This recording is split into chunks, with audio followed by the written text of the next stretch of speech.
All right, listeners, ready to get a little dark today. You wanted to go deep on unicorns, and, well, the story you sent over, Unicorns Are Evil, by Rodney Norman. Let's just say it's not exactly rainbows and glitter. It really makes you think twice about those sparkly horse statues, doesn't it?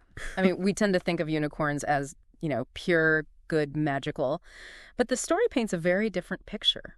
Yeah, right off the bat, I was hooked by the way the story is set up. It's like a story within a story. Yeah. You've got this grandfather reading a dark fairy tale to his teenage granddaughter, Roxy. And you get the feeling he's not just, trying to entertain her. There's something more there, like a warning almost. Oh, absolutely. That skeptical granddaughter adds a whole other layer to it, right? Like, is Grandpa just telling a spooky story, or is there something deeper he's trying to tell her? And then there's this ancient text he's reading from. Where did that come from? And can we even trust what it says? Right. So many questions. But let's dive into the actual fairy tale. It's all about how unicorns came to be. And it starts with these two winged horses, Adara and Callisto. They're just, hanging out, playing some kind of celestial tag. And it seems innocent enough, but the author uses this game to show how dangerous ambition can be.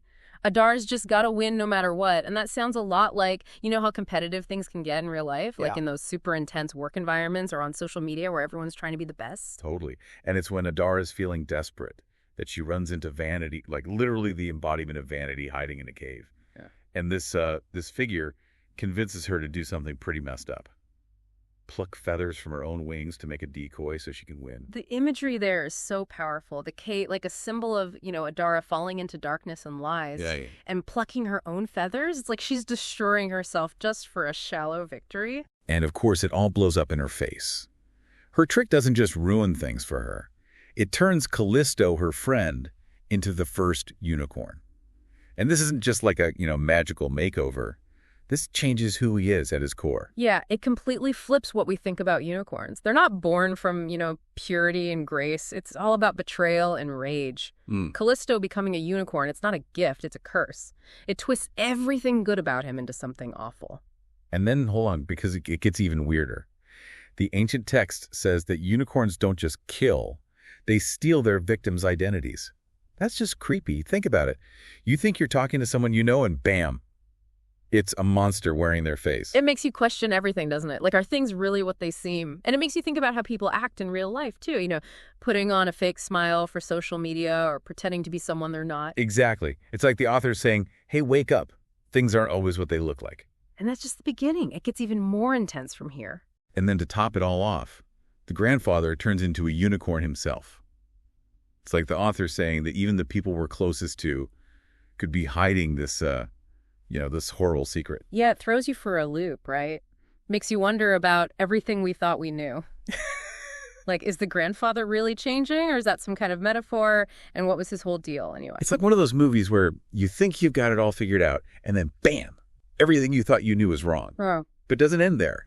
The story goes on to say that the guy who wrote this ancient text, he's out hunting Callisto, wants revenge for his loved one dying. Which makes you wonder, is this author a good guy or just another, victim caught in this cycle of revenge? Remember Callisto? He was driven to become a monster because Adara betrayed him and that vanity figure tricked him. So is the author doing the same thing, letting grief turn him into something he hates? It's almost like the author is kind of mirroring Callisto's journey, showing how easy it is to become the very thing you're fighting against.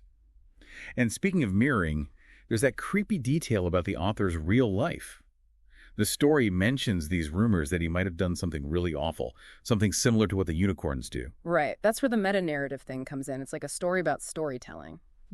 Here the author's supposed actions in real life, they kind of blur the line between what's made up and what's real. Makes you wonder how much of the story is based on truth and how much is just, the author messing with us.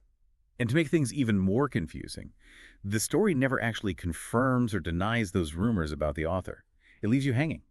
Makes you wonder what's true and what's not. It's like a challenge to think critically, about where we get our information from. Do we just accept things without thinking about who's saying them or what their agenda might be?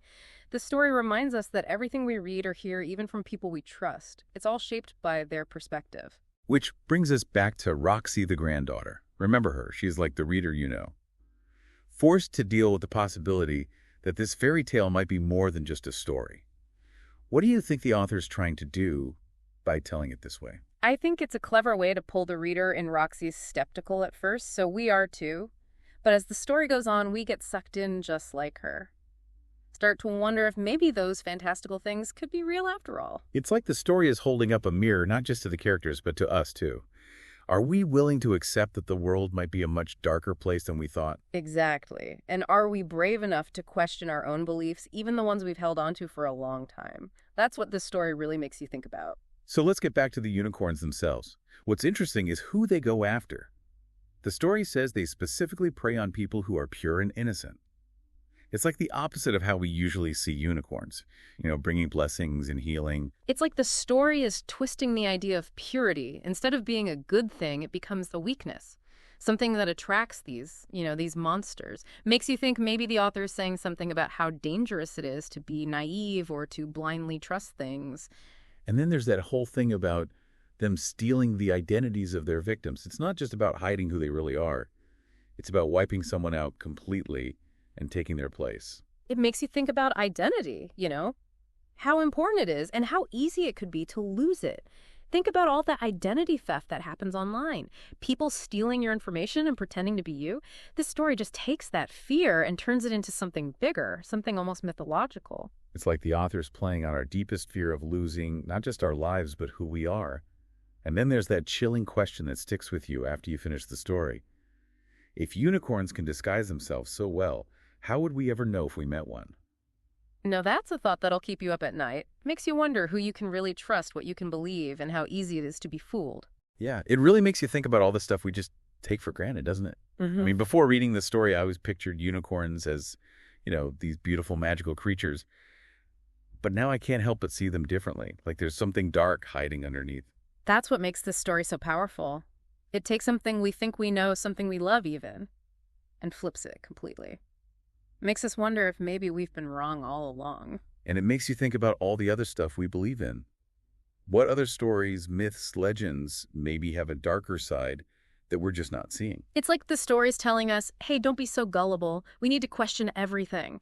Look for the hidden meanings. Don't just accept things at face value. This story's definitely left me feeling a little uneasy. Like I need to watch my back the next time I see a unicorn. But on a more serious note, I think the big takeaway here is that stories are powerful. They can really influence how we see the world. Totally. Stories can make us feel things, think things even change how we act. This particular story shows us the dark side of that, how someone could use a story to manipulate people, trick them, scare them. So to kind of wrap things up, let's go back to what the listener asked about. You wanted to explore the nature of unicorns, and I think the story Unicorns Are Evil. Well, it definitely gives us a new perspective. It definitely challenges the way we usually think about these creatures. It reminds us that even in fantasies, even in made-up worlds, there can be darkness hidden beneath the surface. And maybe it's even a warning about real-life dangers. Like what happens when we let ambition and lies and power corrupt us? So what do we do with this new information? We can't exactly go around accusing every horse with a horn of being a killer in disguise. No, but we can use what we've learned. We can be more critical and think for ourselves, question where information comes from, and consider different perspectives. So the next time you see a unicorn, maybe in a book or a movie, or even just, a decoration, remember the lessons we talked about today? Question its motives. Look past the pretty exterior, and maybe you'll see the truth hiding underneath. And who knows? Maybe understanding that darkness will help us appreciate these creatures even more, seeing both their beauty and their potential for, something more sinister. Well, that's all the time we have for today, folks. Our deep dive into the dark side of unicorns is done. But we hope it's left you thinking, and maybe a little bit more curious about the power of stories and the hidden truths of the world. Keep exploring, stay curious, and we'll see you next time.